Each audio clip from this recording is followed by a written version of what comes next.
Avec des villes qui se ferment de plus en plus aux voitures thermiques, les taxis et les VTC cherchent eux aussi à se convertir et à passer aux véhicules électriques. Et c'est justement ce public que vise Mobilize, une nouvelle filiale de Renault dédiée à ces nouvelles formes de mobilité. Et on découvre aujourd'hui, pour le lancement à Madrid, la Limo. Tiens, voilà justement une qui arrive. Donc ce véhicule optimisé comme VTC. On va voir tout de suite à l'intérieur à quoi ça ressemble. Me voici donc à bord de cette Mobilize Limo et on voulait bien sûr tout d'abord vous parler de l'expérience passager. Donc on a quand même pas mal d'espace, notamment aux genoux, même si la position justement de ces genoux, elle est un peu haute avec le plancher qui est relativement haut par rapport au siège.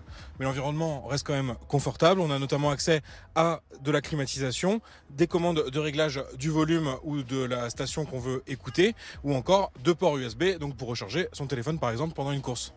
L'autre point important, et surtout pour un VTC ou un taxi, c'est le coffre. Il fait 500 litres. Donc ça permet de stocker 2 bagages soutes et 2 bagages cabine. Donc idéal pour transporter des passagers vers un aéroport ou une gare par exemple.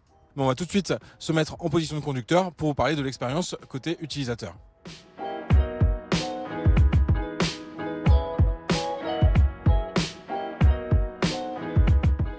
À l'avant de cette Mobilize Limo, on découvre un intérieur qui se veut à la fois moderne et pratique. Alors moderne, ça va passer notamment par les écrans, donc l'écran des compteurs derrière le volant, l'écran tactile. Il offre d'ailleurs une bonne définition et une bonne réactivité au toucher, c'est important. On a finalement peu de fonctions intégrées directement dans le véhicule. On va retrouver la radio, l'accès aux différents réglages. Il y a d'ailleurs pas mal d'aide à la conduite, le régulateur de vitesse adaptatif qui peut aller jusqu'à l'arrêt et redémarrage automatique. Donc ça va être pas mal pour l'utilisation très urbaine de ces VTC.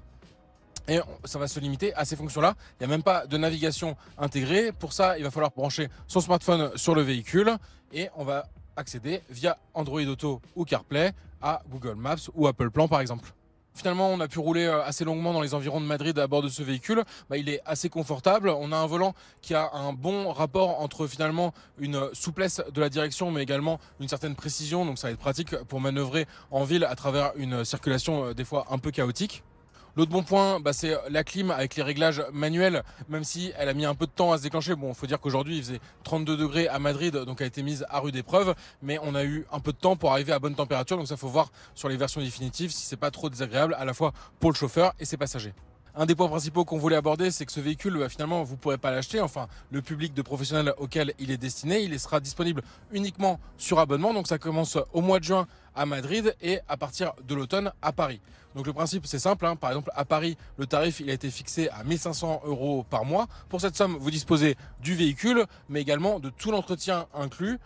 Également les consommables, donc par exemple les pneumatiques qui seront changés au moment où ils sont usés par Renault, d'un accès privilégié à un guichet unique dans les concessions, donc Renault pour tout ce qui est entretien, réparation, et également l'assurance incluse. Donc c'est un tarif qui peut sembler assez élevé, mais qui finalement inclut toutes les dépenses d'un professionnel de la route comme un chauffeur de taxi ou de VTC.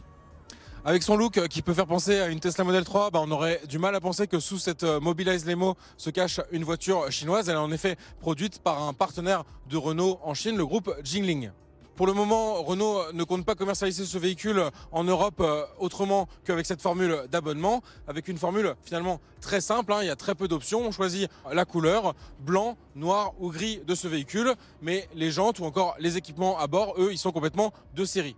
Alors que Stellantis dispose aussi avec Free2move d'une filiale dédiée à ces nouveaux usages de mobilité, Mobilize ne compte pas s'arrêter là. La filiale du groupe Renault va en effet présenter 3 autres véhicules avec des usages sur l'autopartage ou encore la livraison du dernier kilomètre entre 2023 et 2026. L'ambition pour Mobilize et plus généralement pour le groupe Renault, c'est de diversifier les sources de revenus et de tirer parti de cette révolution actuelle au niveau des mobilités. D'ici à 2030, les revenus de cette filiale ils doivent représenter 20% du chiffre d'affaires du groupe Renault.